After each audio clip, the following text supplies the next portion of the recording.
Mira road इथल्या bogus call centre प्रकरणातला मुख्य आरोपी सागर ठक्कर उर्फ शॅगी याची 3 कोटींची ऑडी R8 ही गाडी ठाणे पोलिसांनी जप्त केली। महत्त्वाचं म्हणजे शॅगीने ही कार क्रिकेटपटू विराट कोहलीकडून विकत घेतली होती। दिल्लीतून ही गाडी जप्त करण्यात आली आहे।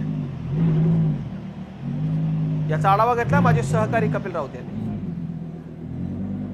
Mira Road bogus call centre प्रकरणी आता एक वेगळा क्लू समोर येत आहे। ज्या गाडीची तलाश ठाणे पोलिसांना होती ती तलाश संपलेली आहे आणि तुम्ही बघू शकता ती गाडी आणलेली आहे। दिल्लीहून ही गाडी आणलेली आहे। ऑडी ही गाडी आहे, 2.5 करोडची गाडी आहे।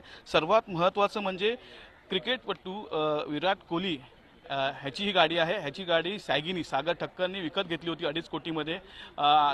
जो कमाई जी कॉल सेंटरमधून करायचा त्या कमाईतून ही गाडी घेतलेली आहे। त्यामुळे ही गाडी आता ठाणे पोलिसांकडे असणार आहे। खूप 2.5 कोटीची तुम्ही गाडी बघू शकता आणि खूप मोठं यश ठाणे पोलिसांना मिळालेलं आहे। या गाडीचा शोध अनेक जण घेत होते आणि आज पोलिसांना यश आलेलं आहे। आपल्याबरोबर जॉईंट CP आहे, त्यांच्याकडून जाणून घ्या सर काय प्रकरण आहे नक्की हे ऑडी प्रकरण काय आहे? ही ऑडी R8 हे मॉडेल आहे, याचं स्पोर्ट्स कार आहे आणि सागर ठक्कर हा आपला जो कॉल सेंटर गुन्ह्यामधला प्रमुख आरोपी आतापर्यंत जो निष्पन्न झालेला आहे, तर त्याने या गुन्ह्यातून जी काही इन्कम झाली किंवा जे उत्पन्न मिळालं त्या उत्पन्नामधून ही गाडी विकत घेतलेली आहे।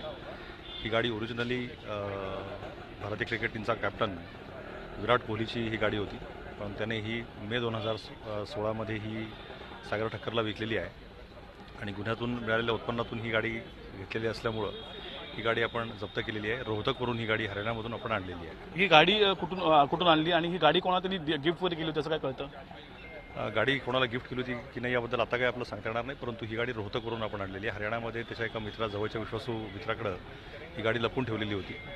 त्यानंतर ट्रेस लावून आपण ती गाडी हरियाणावरून आणलेली आहे। मोठा हा हे आहे घोटाळा आहे आणि 3 कोटीची गाडी वापरणं मग काय शॅगीला काय त्याचं एक हे होतं फॅड होतं काय नक्की? एक वेगळ्या लाईफस्टाईलची शॅगीची आवड होती हे तरी यातून निश्चितपणे दिसतंय।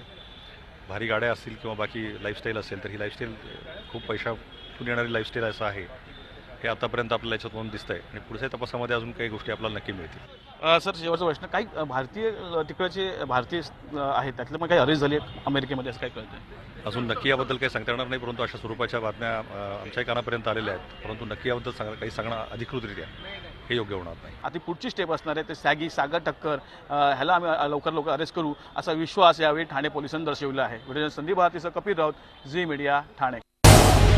झी 24 तास रहा एक पाऊल पुढे।